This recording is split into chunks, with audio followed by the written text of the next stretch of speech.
Thyroid অন্য কোনো বাইরে থেকে ঘটে আসা ডিজিজ নয়, এটা একটা আমাদের শরীরেরই অর্গান।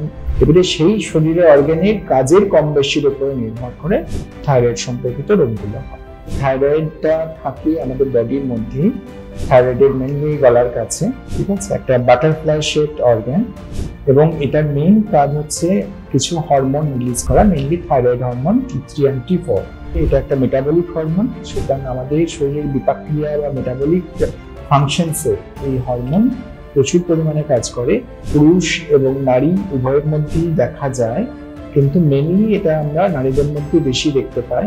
অতিরিক্ত মোটা হয়ে যাচ্ছেন অথবা গায়ে হাত পায়ে ব্যথা, অতিরিক্ত ক্লান্তি ভাব, তো এই জিনিসগুলো মোটামুটি আমরা সাধারণভাবে এই সিমটমসগুলো পাই। বাঁধাকপিটা ভীষণভাবে প্রমাণিত, বাঁধাকপিটা কিন্তু অ্যাভয়েড করবেন। হাইপোথাইরয়েডিজম বা যে কোনো থাইরয়েড অসুখের ক্ষেত্রে পেশেন্ট যদি ঠিকমতো ট্রিটমেন্ট না নেয়, সেক্ষেত্রে কিন্তু একটা বড় ধরনের অসুবিধা হওয়ার সম্মুখীন থাকতে পারে, এবং তাতে শুধু থাইরয়েড নয়, তার সঙ্গে সঙ্গে অন্যান্য অসুখও আসতে পারে। প্রথমে আমাদেরকে জানতে হবে যে থাইরয়েডটা থাকে আমাদের বডির মধ্যে, থাইরয়েডের মেনলি গলার কাছে, ঠিক আছে, একটা বাটারফ্লাই শেপড অর্গান, এবং এটার মেইন কাজ হচ্ছে কিছু হরমোন রিলিজ করা, mainly thyroid hormone T3 and T4। এখন এই T3 and T4 আমাদের শরীরে কাজ করে, এটা তার বিভিন্ন ধরনের কাজ আছে বা ফাংশন আছে বা রোল আছে। বিশেষ করে এটা একটা মেটাবলিক হরমোন, সুতরাং আমাদের শরীরের বিপাক্রিয়া বা মেটাবলিক ফাংশনসে এই হরমোন প্রচুর পরিমাণে কাজ করে, এবং এই হরমোনের ডিস্টারবেন্স হলে, অর্থাৎ যদি কোনো কারণে এই হরমোন ক্ষরণে বা এই হরমোনের কোনো ধরনের ফাংশন বা কাজ করতে কোনো সমস্যা হয়, তখনই আমাদের থাইরয়েডের অসুখ দেখা যায়, তখনই আমরা ব্যাপারটাকে থাইরয়েড বলি। সুতরাং থাইরয়েড অন্য কোনো বাইরে থেকে ঘটে আসা ডিজিজ নয়, এটা একটা আমাদের শরীরেরই অর্গান, তার মধ্যেই আছে। এবারে সেই শরীরের অর্গানের কাজের কম বেশির উপরে নির্ভর করে থাইরয়েড সম্পর্কিত রোগগুলো হয়। থাইরয়েডের মেনলি দুটো জিনিস হয়। থাইরয়েড যে আমাদের গ্রন্থি বা গ্ল্যান্ড, সেই গ্ল্যান্ডে যে থাইরয়েড হরমোন আমাদের সিক্রেশনস হচ্ছে, সেই থাইরয়েড হরমোন সিক্রেশনস হয় কম হয় অথবা বেশি হয়। এবারে কম হওয়ার উপরে নির্ভর করে যে ডিজিজটা হয় সেটা হচ্ছে হাইপোথাইরয়েডিজম, আর বেশি হওয়ার জন্য হয় হাইপারথাইরয়েডিজম। এবারে হাইপোথাইরয়েডিজম এবং হাইপারথাইরয়েডিজম দুটোরই কিছু কিছু লক্ষণ আমরা অনেক সময় বুঝতে পারি, আবার অনেক সময় বুঝতে পারি না, এটা আপেক্ষিক। এবং অনেক ক্ষেত্রে দেখা যায় যে অতিরিক্ত শরীর মোটা হয়ে যাচ্ছে, ঠিক আছে, বা হয়তো খাচ্ছেন না সেভাবে, কিন্তু শরীরে ফ্যাট জমছে, বা শরীর অতিরিক্ত পরিমাণে দুর্বল, সেভাবে পরিশ্রম নেই, কিন্তু শরীরের মধ্যে একটা ক্লান্তি ভাব অথবা চুল পড়ে যাওয়ার মতো সমস্যা থাকতে পারে।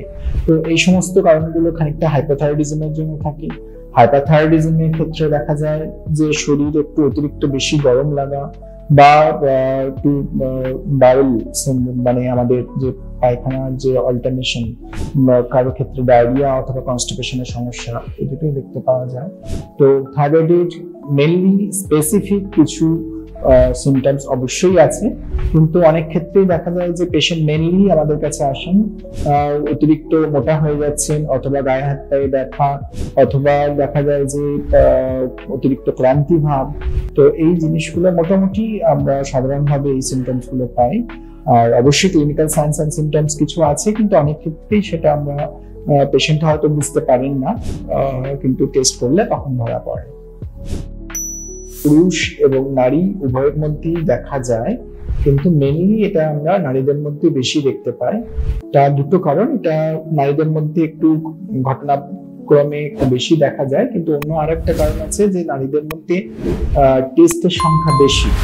কারণ আমরা বিশেষ করে প্রেগনেন্ট মহিলা বা যখন মহিলাদের মেনস্ট্রুয়েশন জনিত সমস্যা হয়, তখন আমরা থাইরয়েড টেস্ট রুটিনলি প্রেসক্রাইব করে থাকি, কিন্তু পুরুষদের ক্ষেত্রে আমরা রুটিনলি থাইরয়েড অতটা প্রেসক্রাইব করাই না।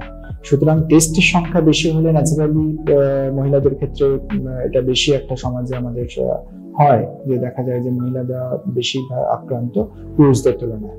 সুতরাং একটা ঘটনাক্রমে অবশ্যই যে নারীদের ক্ষেত্রে বেশি, কিন্তু এটা মেইনলি টেস্টের জন্যই আমরা দেখতে পাই যে বেশিরভাগ ঘরে মহিলারাই থাইরয়েডে বেশিরভাগ ক্ষেত্রে আক্রান্ত।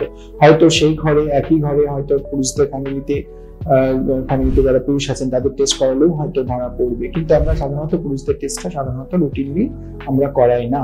সেটা একটা মেজরলি কারণ যে সমাজে আমাদের পুরুষদের থাইরয়েডের সংখ্যাটা কম।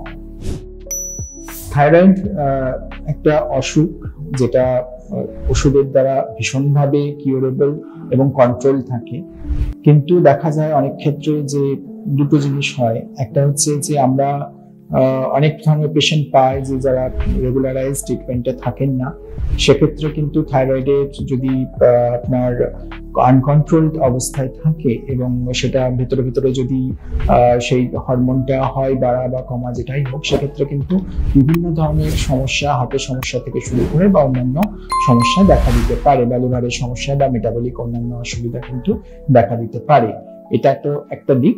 আর 2 নম্বর দিক হচ্ছে অনেক সময় দেখা যায় যে থাইরয়েডের অন্যান্য কিছু অসুখের জন্য থাইরয়েড গ্রন্থির অসুবিধা হতে পারে, যেমন cancer, papillary carcinoma of thyroid বা ওই ধরনের কোনো সমস্যা থাকলে কিন্তু আমরা থাইরয়েডের যে ব্যাপারগুলো সেগুলোকে কিন্তু একটা অন্যদিকে নিয়ে যেতে পারে বা অন্যদিকে ট্রিটমেন্টটা করতে হতে পারে। সুতরাং আমি আবার সামারাইজ করছি, এটা দুটো দিক। একটা হচ্ছে পেশেন্ট যদি ঠিকমতো ট্রিটমেন্ট না নেয় সেক্ষেত্রে কিন্তু একটা বড় ধরনের অসুবিধা হওয়ার সম্মুখীন থাকতে পারে, এবং তাতে শুধু থাইরয়েড নয়, তার সঙ্গে সঙ্গে অন্যান্য অসুখও আসতে পারে।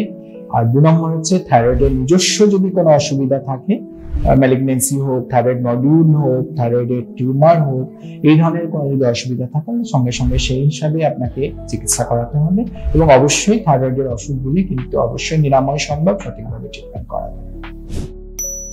থাইরয়েডের যেটা মেইন দরকার সেটা হচ্ছে যে কিছু খাদ্যাভ্যাসের প্রয়োজন আমাদের, যেগুলো চেঞ্জ করা দরকার, প্লাস তার সঙ্গে লাইফস্টাইল, বিশেষ করে আমাদের সেডেন্টারি লাইফস্টাইল এবং যেটা আমরা শরীরচর্চা করি না, বিশেষ করে এখনকার যুগে আমরা অতটা শরীরচর্চার প্রতি ধ্যান দিই না আমরা। তারপরে ফাস্টফুড, বাইরের ফাস্টফুডের উপরে আমরা অনেকখানি ডিপেন্ডেবল হয়ে পড়ি। তো এই জিনিসগুলোকে আমাদেরকে অ্যাভয়েড করতে হবে।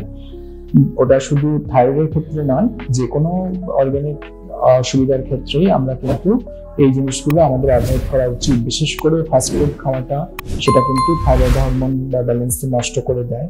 এবং এক্সারসাইজ না করা, যখন আমরা এক্সারসাইজ করছি, বডি যদি রেগুলার একটা এক্সারসাইজ ফিজিক্যাল অ্যাক্টিভিটির মধ্যে থাকে, তাহলে থাইরয়েডের গ্ল্যান্ডটা প্রপারলি কাজ করতে পারে এবং তার হরমোনগুলি ঠিকভাবে নিঃসৃত হয় এবং কাজ করতে পারে।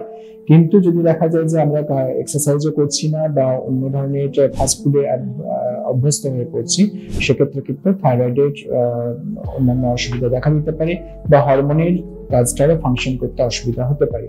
আর একটা জিনিস আমি বলে রাখি, সামনে শীতকাল আসছে, সুতরাং থাইরয়েডের ডিসঅর্ডারের ক্ষেত্রে বাঁধাকপিটা ভীষণভাবে প্রমাণিত, বাঁধাকপিটা কিন্তু অ্যাভয়েড করবেন। হাইপোথাইরয়েডিজম বা যে কোনো থাইরয়েড অসুখের ক্ষেত্রে বাঁধাকপি একটা কম্পোনেন্ট থাকে, কেমিক্যাল কম্পোনেন্ট, সেই কেমিক্যাল কম্পোনেন্টটা থাইরয়েডের যে আমাদের T3 T4 যে বাইন্ডিং প্রোটিন, সেই বাইন্ডিং প্রোটিনটাকে খানিকটা ডিস্টার্ব করে বা সেটাকে ম্যালফাংশন করে, যার জন্য যাদের থাইরয়েড অসুখ আছে বাঁধাকপিটা শীতকালে একটু অ্যাভয়েড করবেন। এটা একটা গুরুত্বপূর্ণ প্রশ্ন। অনেকেই এই প্রশ্ন, যারা আমাদের কাছে আউটডোরে দেখাতে আসেন তারাও এই একই প্রশ্ন করেন যে ডাক্তারবাবু সারা জীবনে কি ওষুধ খেয়ে যেতে হবে, নাকি না একটা সময় পরে আমি ওষুধ বন্ধ করতে পারবো। এখানে একটা কথা বলার আছে যে থাইরয়েড যে অসুখটা, আমি আবার বলছি, এটা কিন্তু একটা এন্ডোক্রিন গ্ল্যান্ড যেটা আমাদের শরীরের মধ্যে আছে, এবং এই যে হরমোনটা শরীর থেকে বেরোচ্ছে, সেই হরমোনটা কিন্তু আমাদের শরীরে প্রয়োজন, একান্ত প্রয়োজন, কিন্তু সেটা একটা নির্দিষ্ট পরিমাণে প্রয়োজন। সুতরাং থাইরয়েড যদি আমার শরীরে বেশি পরিমাণে সিক্রেশন হচ্ছে, সেটাও যেমন আমার প্রয়োজন নেই, সেরকম থাইরয়েড যদি আমার কম পরিমাণে সিক্রেশন হয়, সুতরাং সেটাকে আমাকে মেকআপ করার জন্য বাইরে থেকে আমাকে ওষুধ খেতে হবে। ঠিক আছে? এখন প্রশ্ন হলো যে একবার অনেকেই প্রশ্ন করেন যে একবার ওষুধ শুরু করলে কি বারবার খেতে হবে বা আমাকে চিরজীবনী কি ওষুধটা চালিয়ে যেতে হবে? সেক্ষেত্রে একটা আমরা বলি যে একটা রেগুলারাইজেশন আপনাকে মধ্যে থাকতে হবে, নিয়মিত রুটিন চেক আপ, একটা নির্দিষ্ট ডোজে ওষুধ আপনার চলবে, পার্টিকুলার ওষুধ আপনার ডাক্তারবাবুরা লং টাইমের জন্য দেবেন, কিন্তু আপনাকে প্রতি 3 মাস 6 মাস অন্তর অন্তর আপনাকে মনিটরিং করতে হবে। এখন মনিটরিং করতে করতে যদি দেখা যায় যে না ওই পেশেন্টের কোনো থাইরয়েড ওষুধের প্রয়োজন নেই, বা ডাক্তারবাবু যদি পার্টিকুলার মনে করেন যে না ওষুধটার ডোজটা কমানো বা বাড়ানোর দরকার আছে, সেটা সেই অনুযায়ী ডাক্তারবাবুরা করবেন। কিন্তু নিজে থেকে কেউ যেন কখনো থাইরয়েডের ওষুধ বন্ধ করবেন না বা ডোজ বাড়াবেন না বা কমাবেন না। যদি বন্ধ করতে হয়, সেটা আপনার যিনি ট্রিটমেন্ট করছেন সেই ট্রিটিং ডক্টর, তিনি যদি মনে করেন যে না এখন আপনার থাইরয়েড ওষুধের প্রয়োজন নেই, তিনি বন্ধ করবেন। নিজে থেকে কিন্তু এইভাবে বন্ধ করা যাবে না, সেটা শরীরের ক্ষতি হয়।